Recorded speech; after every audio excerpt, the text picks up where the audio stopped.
Today, a 90-year-old male was charged with trespassing into the dairy. He's been sentenced to 59 years in prison with a bail set at $12 million while being forced to listen to Kids Bop the entire time. I know, it's very cruel. So cruel. The 90-year-old man and many others have pointed out that his sentence violates his Eighth Amendment rights. Let's take a look inside his trial.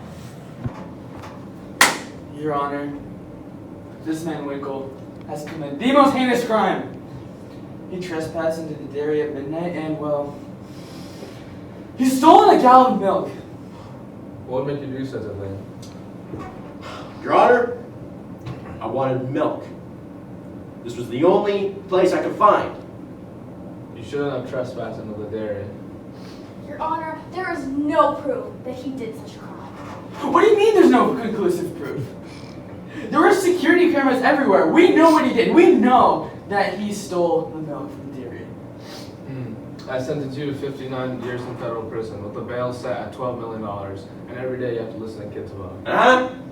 What? What? I said your sentence. Huh? I said your sentence What? to 59 years in federal prison with the bail set at $12 million, and you have to listen to Kids Bop every day. Kids Bop. What's Kids Bop?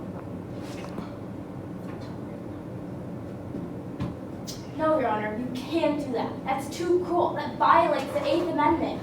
I've never heard of such a thing. You haven't heard of the Eighth Amendment? You know, the one that protects people against the government imposing excessive bail, excessive fines, and cruel and unusual punishment? Listening to Kids Bop all day, every day, is considered unusual punishment. Oh And it's yeah, cruel. that's right. Aidan, you're free to go with only a $2,000 fine. What? What? Today we have learned that a 90-year-old man can somehow break into the dairy in the middle of the night, that we have an incompetent judge, and we learned about the Eighth Amendment. Well, on a separate subject, we have got reports from aliens in the sky, but we'll get back to you after the break.